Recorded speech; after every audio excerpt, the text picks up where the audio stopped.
Assalamualaikum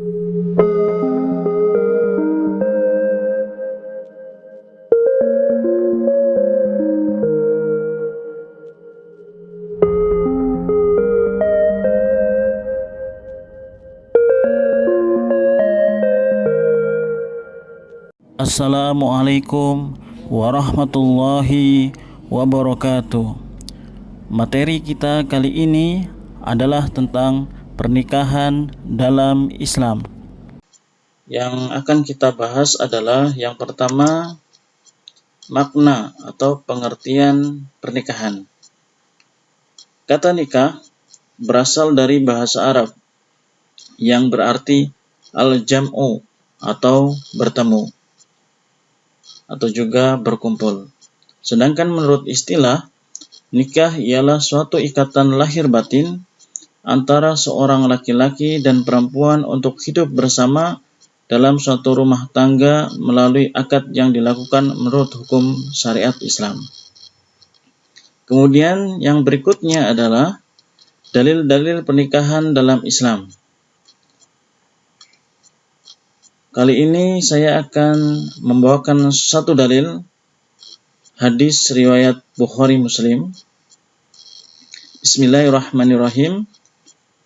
An Abdullah bin Mas'ud radhiyallahu anhu qala lana Rasulullah sallallahu alaihi wasallam ya ma'syaras sababi man istata'a minkumul ba'ata falyatazawwaj fa innahu aghaddu lil basari wa ahsanu lil farji wa man lam yastati' fa alaihi bis shaumi fa innahu lahu wija'u.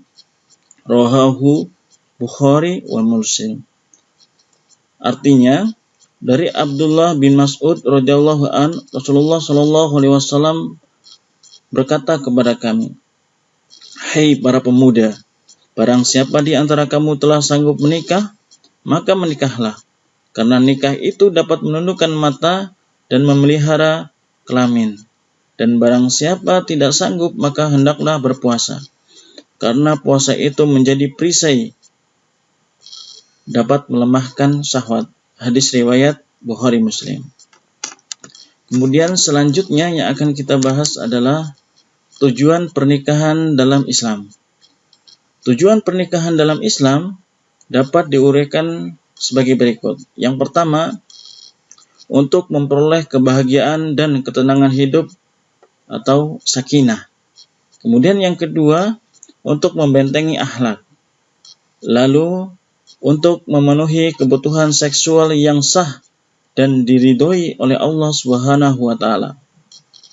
Kemudian berikutnya, untuk meningkatkan ibadah kepada Allah Subhanahu wa taala.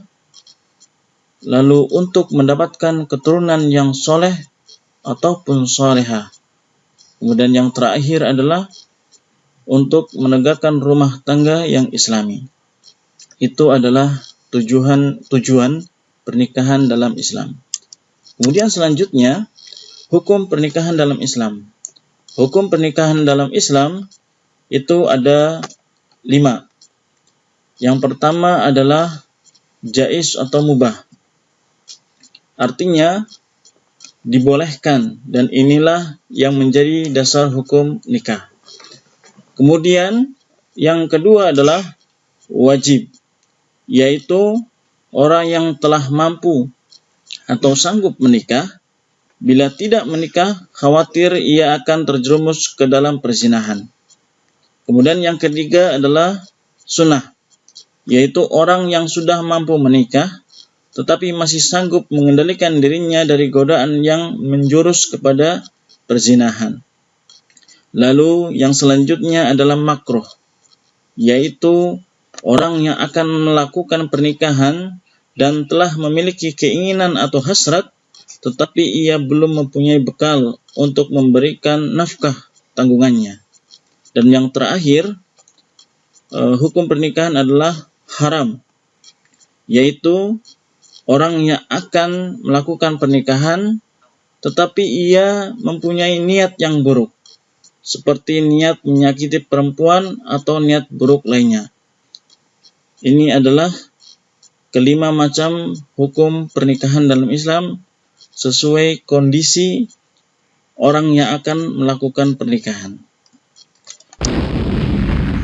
Selanjutnya adalah rukun dan syarat pernikahan. Para ahli fikih berpendapat, termasuknya adalah imam-imam mazhab Syafi'i, berpendapat rukun nikah itu ada 5. Yang pertama adalah calon suami, yaitu syaratnya bukan mahram si wanita. Lalu orang yang dikehendaki, yakni adanya keridhaan dari masing-masing pihak.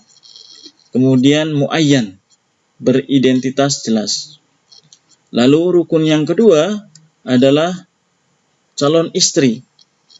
Syarat dari calon istri adalah yang pertama bukan mahram si laki-laki, lalu terbebas dari halangan nikah, misalnya masih dalam masa iddah atau berstatus sebagai istri orang.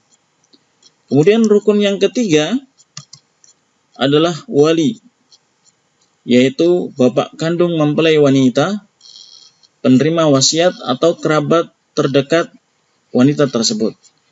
Adapun syaratnya adalah yang pertama beragama Islam, kemudian laki-laki, balik dan berakal. Selanjutnya rukun yang keempat, yaitu 2 orang saksi. Syarat dari 2 orang saksi ini adalah yang pertama berjumlah 2 orang, bukan budak, bukan wanita, dan bukan orang fasik. Kemudian tidak boleh merangkap sebagai saksi walaupun memenuhi kualifikasi sebagai saksi.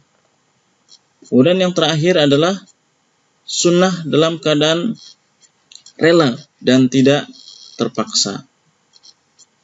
Rukun yang kelima atau yang terakhir adalah shigah atau ijab qabul, yaitu perkataan dari mempelai laki-laki atau walinya ketika akad nikah.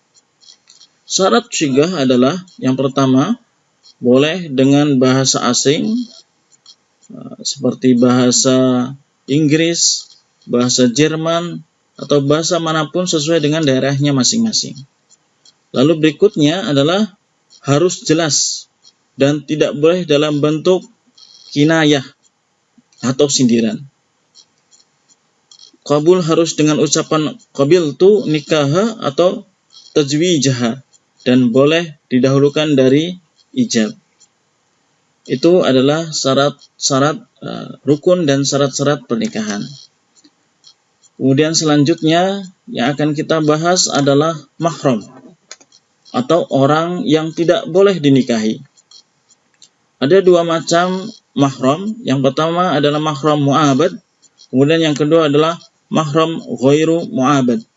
Mahram mu'abad yaitu wanita yang diharamkan untuk dinikahi selama-lamanya, seperti keturunan.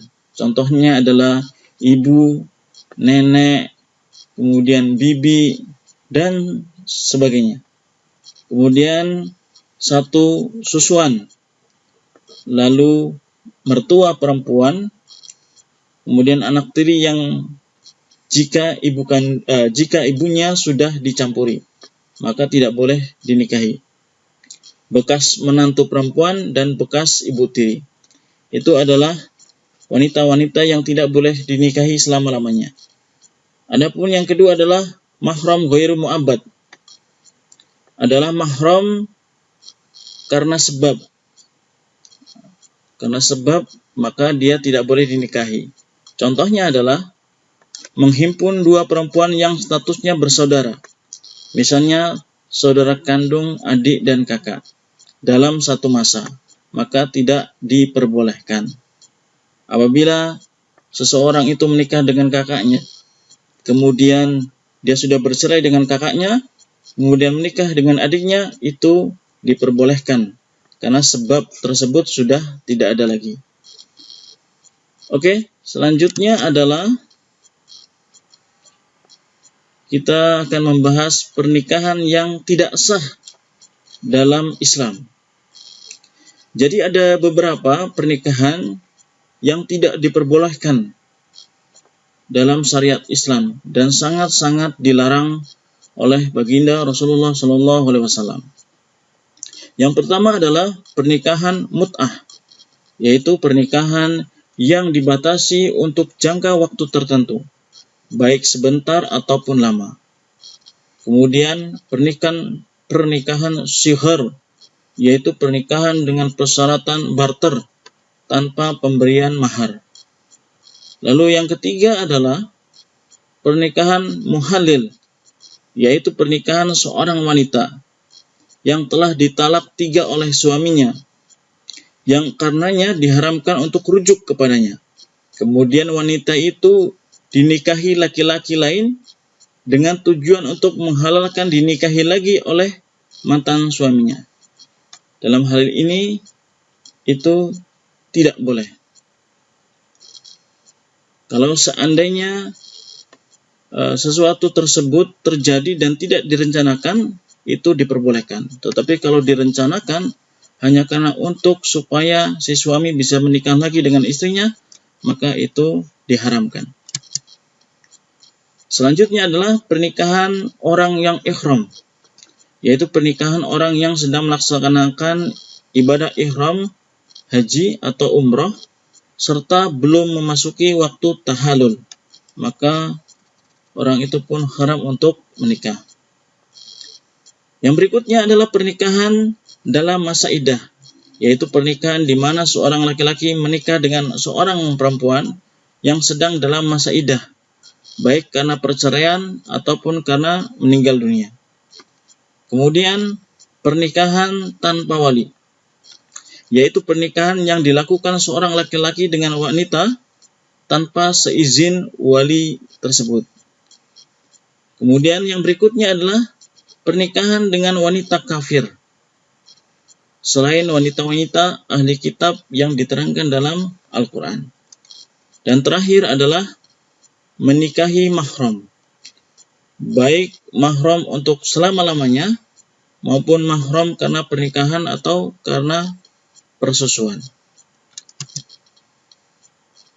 Selanjutnya, dalam pernikahan Islam, kita akan membahas yang terakhir adalah hikmah pernikahan.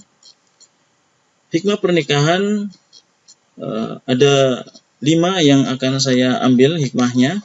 Yang pertama adalah pernikahan merupakan jalan keluar yang paling baik untuk memenuhi kebutuhan seksual.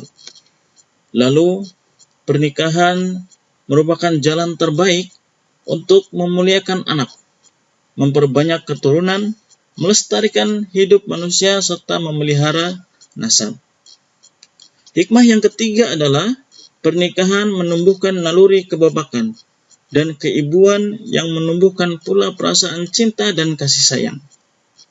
Lalu yang keempat adalah pernikahan menimbulkan sikap rajin dan sungguh-sungguh dalam bekerja karena adanya rasa tanggung jawab terhadap keluarganya. Dan hikmah yang terakhir dalam pernikahan Islam adalah pernikahan akan mempererat tali kekeluargaan yang dilandasi rasa saling menyayangi sebagai model kehidupan masyarakat yang aman dan sejahtera. Ini adalah gambaran pernikahan. Ini ada gambar prosesi pernikahan. Kemudian ini ada ilustrasi gambaran mahar atau mas kawin. Lalu ini adalah gambaran dari buku nikah yang akan didapatkan oleh pasangan suami istri ketika mereka sudah sah menikah. Oke, terima kasih. Sekian yang dapat saya sampaikan. Mudah-mudahan ilmu tentang pernikahan dalam Islam ini bermanfaat untuk kita semua. Billahi taufiq wal hidayah, waridho wal inayah. Wassalamualaikum warahmatullahi wabarakatuh.